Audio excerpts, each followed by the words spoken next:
Hello and welcome to BBC World News. Democratic and Republican candidates in the United States have staged a final campaign push ahead of Tuesday's midterm elections.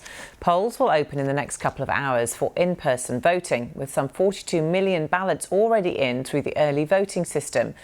At stake is the control of both houses of Congress. A strong showing for the Republicans will put them in a position to block any of Joe Biden's legislation and would encourage Donald Trump to run for the White House again in 2024.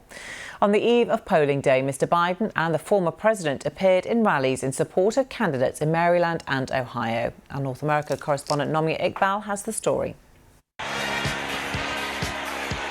It has the hype and drama of a presidential election. But this isn't about who lives in the White House. It's which party gets to control Congress.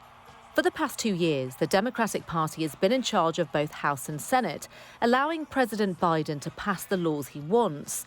That will more or less end if either chambers or both flip to the Republicans. However, at times, you'd be forgiven for thinking it feels like a presidential election, because it hasn't stopped the current president, or the one he beat 2 years ago, from campaigning hard. Democracy's on the ballot. Political violence and intimidation are on the rise all across America. And you remember January 6th, the angry mob that stormed the U.S. Capitol, attacked law enforcement, hunted down elected officials, erected gallows to hang Vice President Pence. Democrats are worried about the hundreds of Republican candidates running in a variety of races. They back Donald Trump's unsubstantiated claim that the 2020 election was stolen. If they win, they could have a huge say on how elections in their state will run in the future. Mr. Trump still can't let his election loss go. The election was rigged and stolen, and now our country is being destroyed. I ran twice, I won twice, and I did much better the second time than I did the first. Getting millions and millions more votes in 2020 than I got in 2016, and likewise getting more votes than any sitting president in the history of our country. And he keeps hinting he might go for the presidency again in 2 years. Polls suggest election integrity isn't the #1 concern for Americans, though. A struggling US economy, crime and immigration are all on their minds, so it could be a harsh verdict for the current president. Nomia Iqbal there.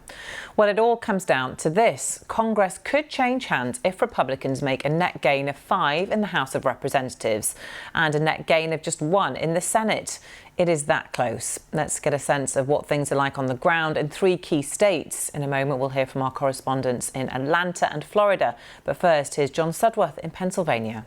The polls here are very close, too close to call. Not over the race for governor here, with the Republicans putting up a candidate in Doug Mastriano, a man arguably so extreme, so steeped in election denialism that he is beyond the pale even for some Republicans. But over the key Senate seat race that is up for grabs here, with the Democrat candidate John Fetterman, who suffered a stroke a few months ago and has made his recovery from that part of his campaign, and of course standing against him the Republican Dr. Mehmet Oz, a slick celebrity TV doctor. And the polls are so close, that's why we've seen the Democrats sending in Joe Biden, sending in former President Obama, why we've had Trump rallying in this state. All of them, of course, trying to appeal to those key undecided voters in a race that could swing the Senate either way and could determine the future direction for the rest of Joe Biden's first term in office. Republicans are expecting a blowout night. And take, for example, where I am in Miami-Dade County, the state's most populous. Well, more Republicans than Democrats have cast early votes here. And while that's not the full picture, it's certainly adding to the Republicans' hopes that they can flip this county once a Democratic stronghold. And a key reason for that is the gains they've made with Latino voters, and not just Cuban Americans, but also South Americans Republicans that Trump made gains with back in 2020. Now, for the first time ever as well, we have more registered Republicans than Democrats in this state. And many are feeling like the governor, Ron DeSantis, will win by an even larger margin than Donald Trump did. And that would certainly help him kickstart a presidential campaign if he decided to run. I mean, there's already an ad that he's put out that's getting a lot of attention. It depicts him as being a fighter for God. Clearly, they're appealing to the religious right, painting Democrats as liberals who are trying to take away people's individual freedoms. So there will be a lot of eyes on how Ron DeSantis does, someone who is currently behind Donald Trump as number 2 in a hypothetical Republican primary. Absolute dead heat at the moment for this crucial Senate seat that could decide the outcome of power in Washington for the next 2 years. Reverend Raphael Warnock, the incumbent, is fighting for his life against Herschel Walker, a controversial Republican, former football star, man facing allegations of violence against women, having paid for abortions against his stated beliefs. But they're still neck and neck.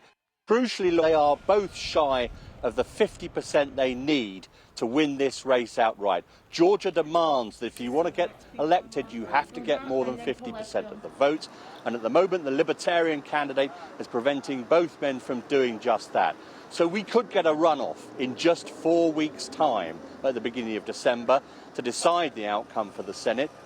And that, bear in mind what happened 2 years ago when there were 2 runoffs here that gave Joe Biden a 50-50 Senate with a casting vote by the president and the opportunity to do his Inflation Reduction Act, his Microchips Act, all of the big bills and those big legislative wins.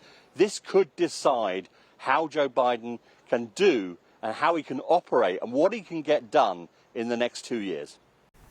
Gary O'Donoghue there.